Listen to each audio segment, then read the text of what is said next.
Assalamualaikum warahmatullahi taala wabarakatuh dan salam sejahtera.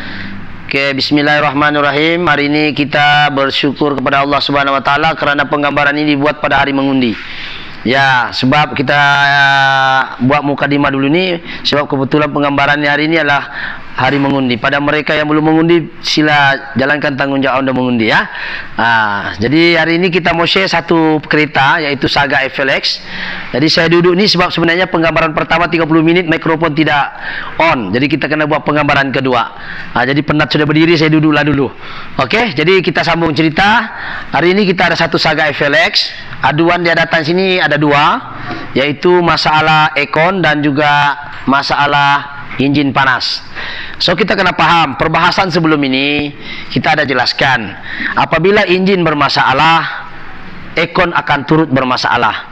Apabila enjin bermasalah, gearbox akan turut bermasalah sekiranya ATF cooler tu bersambung dengan radiator. Tapi sekiranya kereta anda itu tidak bersambung dengan radiator, enjin, dia ada oil cooler sendiri macam ini, dia ada cooler sendiri untuk ATF ataupun CVT.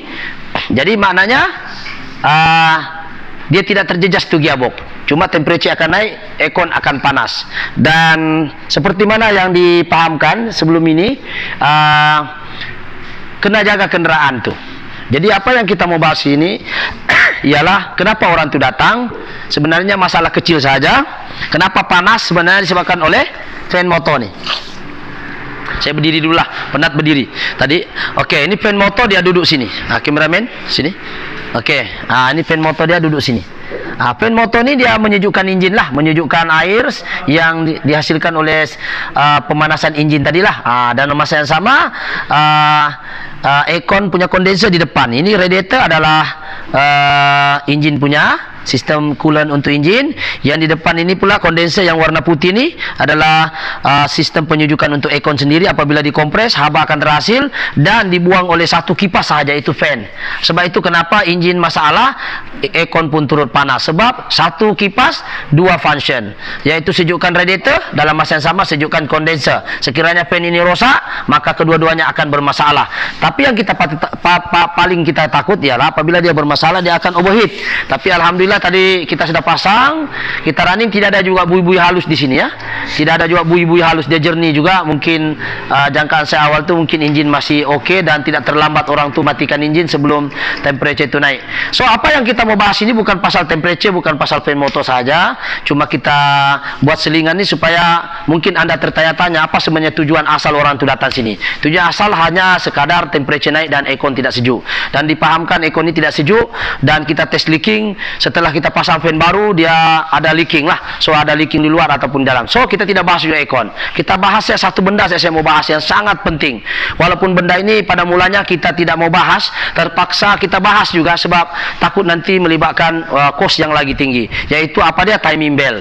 Okey, timing bell ni terletak di dalam kabel ni. Timing bell ni umpama saraf tunjang di dalam badan kita lah. Kalau kita manusia ada saraf tunjang di belakang tu. Apabila saraf tunjang kita putus, maka lumpuhlah orang itu. Begitu saja kereta ni dia ada saraf tunjang, iaitu disebut sebagai timing bell. Jadi timing bell ini dibuat daripada bell, iaitu campuran getah, fiber apa saya tak tahulah, tapi yang memang berkualiti tinggi lah, iaitu 100,000 baru putus. Persoalan dia, betulkah 100,000 boleh putus? Bagaimana sekiranya ada faktor-faktor minyak yang leaking dan kena di timing bell tu? Dan inilah yang terjadi. Dan kita tengok timing bell ni, apa yang terjadi? Coba kita tengok, perhatikan apa yang terjadi. Kita buka kabel dia. Inilah yang kita risaukan, yang kita mau bahas. Inilah minyak dia. Minyak dia ni. Ini minyak hitam. Dari manakah minyak ini datang ni? Dari mana minyak ini datang? Dan apakah kesan sekiranya minyak ini terkena di belting ni? Ini kena ni di belt. Apa kesan dia? Ini timing bell. Okey, so kita akan bahas satu. Apa itu timing bell? Sudah saya catatkan, yaitu sejenis pemasaan. Bila masa piston naik, valve akan naik. Bila masa piston turun, dia akan turun. Bila masuk intake perlu keluar, perlu buka, perlu tutup, itu ditentukan oleh sistem timing bell itu sendiri. Pemasaan sistem dengan crankshaft di bawah, dia ikut timing yang telah ditetapkan oleh pengeluar kenderaan tersebut. Tidak boleh salah makin, tidak boleh terputus. Bila terputus, dia akan melibatkan kos yang lagi tinggi, yaitu overhaul. So persoalannya sekarang ni, apa itu timing bell? Inilah timing bell, sejenis getah. Kameramen dari sebelah sini. Okey, timing bell ni Ini timing belt. Nah, timing belt ini basah. Kalau kita nampak apa yang terjadi dengan kereta ini, dia basah semua. So, coba fokus di bawah. Jadi basah ini disebabkan apa? Disebabkan oleh baf cover gasket dan juga seal crankshaft di bawah dalam nih. Seal ataupun baf cover gasket. Baf cover gasket ini getah. Getah tuh seperti inilah saya buat perumpamaan. Sekiranya getah itu sudah hancur, ini contohnya baf cover gasket untuk kereta lain. Ini perumpamaan saja. Sekiranya getah nih, getah ini sifat asal dia adalah kenyal. Dia duduk di mana? Dia duduk di dalam cover gasket nih. Dia duduk di sini ya. Dia duduk lebih kurang. Ini kereta Naza, tidak silap saya Naza. Ini kereta Naza, tapi kita umpamakan gasket itu macam inilah. Jadi gasket ni dia duduk di celah-celah ni, dia tutup supaya minyak tu tidak keluar. Gasket ni. Tapi gasket ni sekiranya dia mati, rapuh, kita boleh patah-patahkan dia. Coba kita tengok ni. Kita boleh patahkan dia.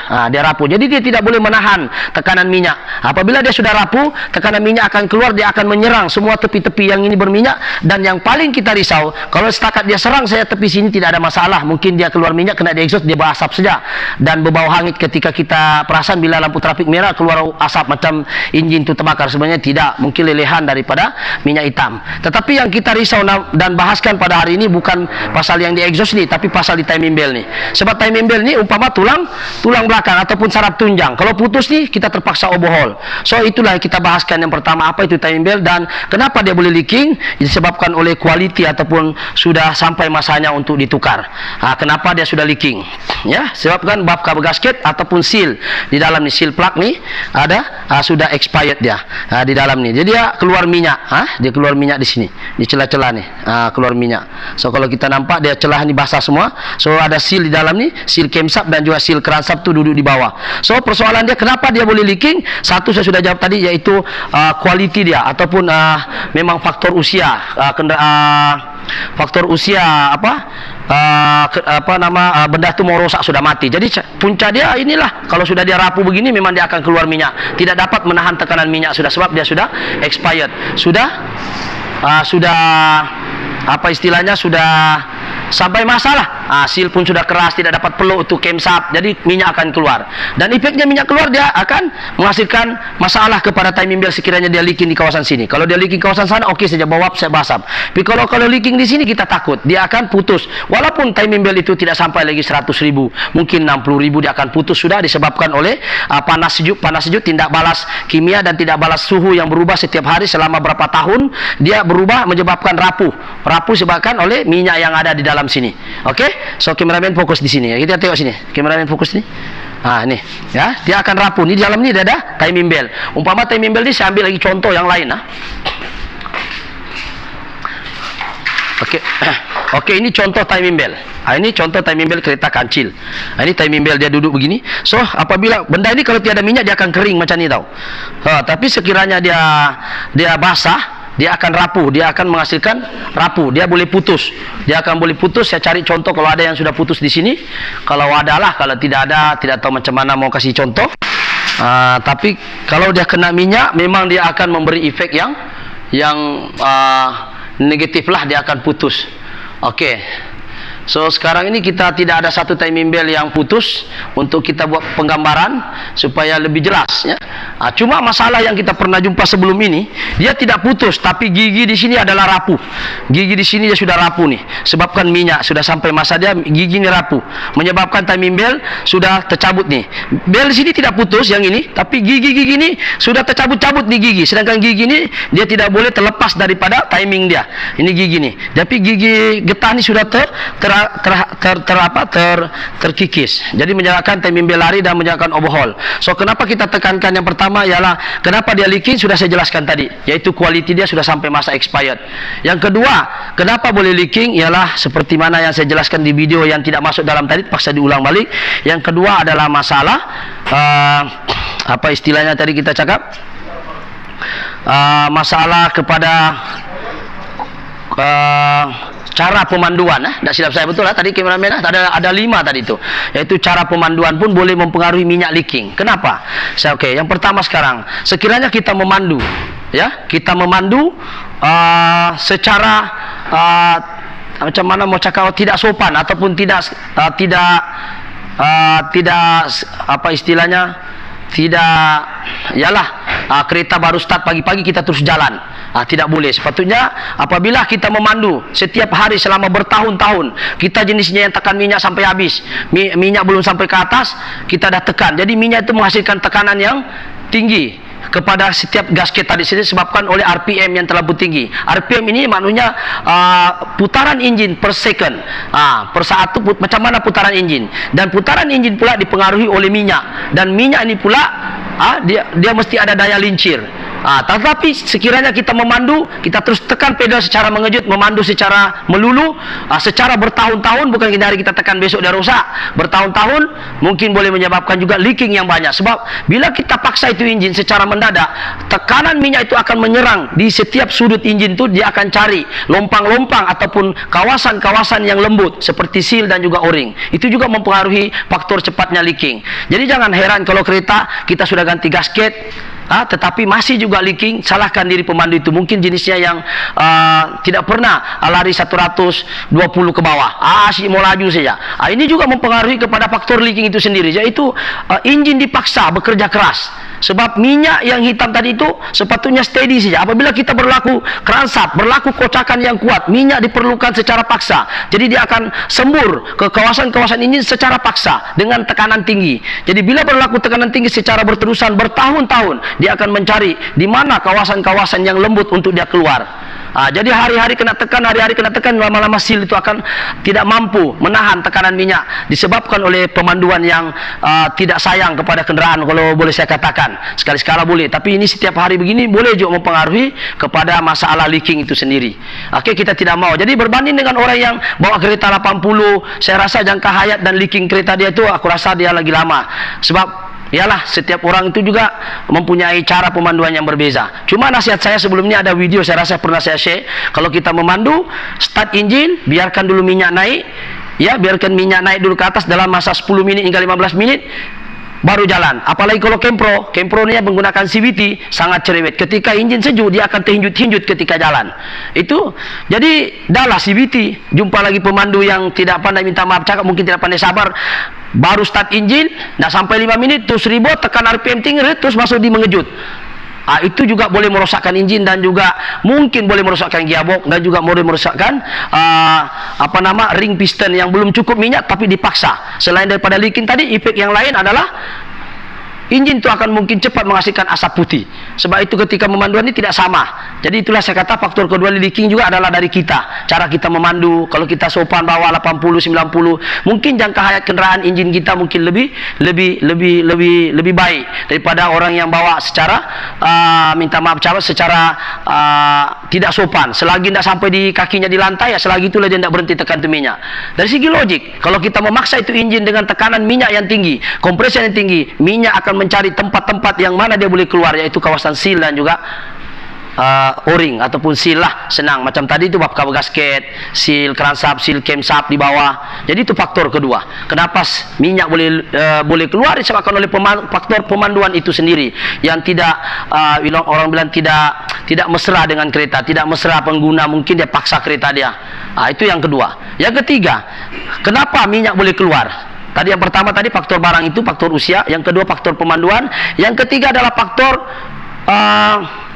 isian minyak yang tidak mengikut spek, ataupun kita selalu isi minyak terlebih daripada tahap maksimum dengan minimum dia. Contoh sekarang kita tengok chopstick dia ini.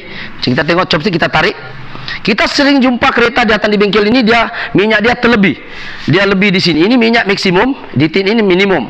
Ini maksimum, ini minimum. So sekarang sepatutnya minyak itu paling max adalah di titik kedua. Pernah saya jumpa kereta itu di sini minyak dia. Kalau dari segi logik, kalau kita lah manusia makan terlampau kenyang, tidak termuntahkah itu minyak tuh? Dia tidak ada napas. Jadi minyak yang terlampau penuh melebihi paras maksimum ini, dia boleh menyebabkan leaking. Kenapa? Sebab minyak akan menghasilkan tekanan yang tinggi dalam dengan suhu yang panas lagi, dia akan mencari ruang-ruang yang kosong sebab dia tidak cukup udara di dalam. Sebab dalam sistem engine, apabila crankshaft bergerak dengan connecting rod piston turun naik, dia menghasilkan angin, uap angin, dan uap angin perlu ada ruang, dia tidak perlu minyak semuanya. Apabila minyak terlalu penuh, dia akan hantam itu seal, dia akan hantam itu o-ring, dia akan hantar itu bab kabel untuk dia keluar, sebab dia tidak terlampau banyak tekanan minyak, terlebih minyak. Macam kita lah manusia, kalau kita makan terlampau banyak, tidak ada oksigen dalam perut kita, hasil nasi semuanya, kita pun boleh muntah. Begitu juga kereta, cara dia muntah bukan di mulut, tapi di kawasan o-ring ataupun kawasan sil. Contoh sekarang, kalau kita manusia terlampau penuh paras minyak lebih daripada separuh, contohnya di sini, minyak akan tembak kawasan sil, flywheel oil seal akan dihantam, crankshaft seal akan dihantam, bab kabel gasket akan dihantam, dan juga seal camshaft pun dia akan hantam. Disebabkan oleh lebih minyak. Jadi kalau dicakap apakah faktor kepada leakingnya minyak, yang ketiga tadi adalah pengisian minyak tidak mengikut paras yang betul. Yaitu kalau kita tengok cap sini, dia isi minyak, ataupun dia terlepas pandang, dia asyik tambah-tambah minyak tetapi terlebih. Terlebih minyak pun tak boleh, terkurang minyak pun tak boleh. Oke, kameramen tengok sini. Kalau minyak tu di sini pula terkurang, tidak cukup minyak, menyebabkan nanti oil pump nak pump ke atas. So kena ingat, minyak kurang masalah, minyak lebih pun masalah. Macam kita manusia lah, terlampau lapar pun susah, terlampau kenyang pun susah. Yang bagus ialah sedang-sedang saja, yang normal. Ikutlah kapasiti kita sendiri. Kalau kita cukup 2 piring, ikutlah speknya 2 piring. Kalau Exia punya ukuran 3 liter, pakailah 3 liter, jangan kasih 4 liter. Kalau ukuran tu 4 wheel 7 liter, janganlah kasih lebih 8 liter lebih. Nanti dia akan hantam itu seal. Begitu juga kita manusia, tidak sama. Walaupun keretanya sama proton, tetapi sisinya tidak sama, ya tentu berbeza dia punya kapasiti. Macam orang, walaupun kita sama-sama jantan, tapi tidak sama semua dia punya tenaga. Ada yang kuat makan, ada yang tidak berapa. Begitu juga kereta. Jadi ikutlah speknya. Kuncinya yang ketiga, faktor leaking adalah tidak mengikut spek minyak yang ditetapkan oleh pengeluar kereta. Oke, itu yang ketiga. Yang keempat, kenapa boleh leaking? Saya mau bahas ini sebab alang-alang ada ini time sini takut dia putus. Yang keempat adalah kualiti minyak itu sendiri. Kualiti minyak itu yaitu grade minyak itu tidak mengikut spek.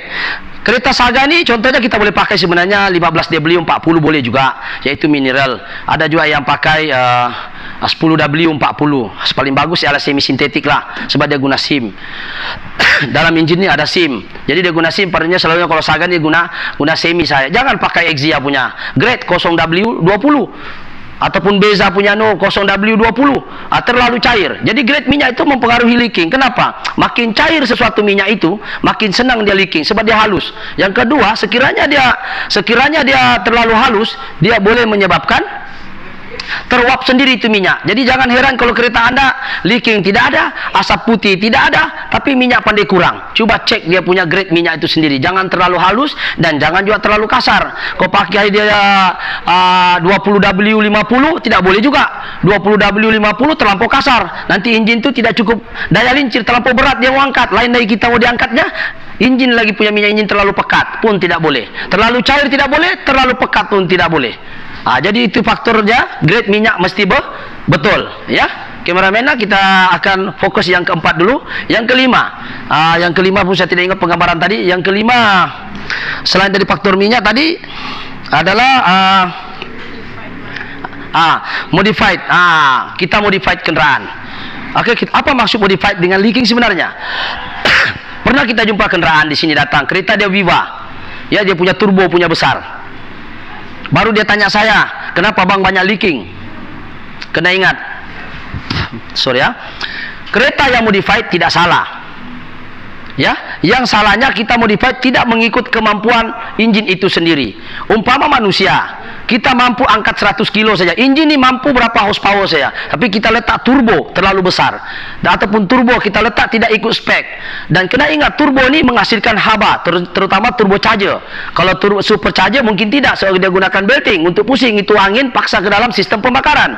Tapi turbo charger dia menghasilkan haba, dia pusing itu turbine dan menghasilkan tekanan tinggi ke intake manifold. Tetapi kena ingat, turbo charger dia menghasilkan haba, dipusing oleh turbine sub itu tadi, dia menggunakan minyak hitam, dan minyak hitam itu akan mengalami panas.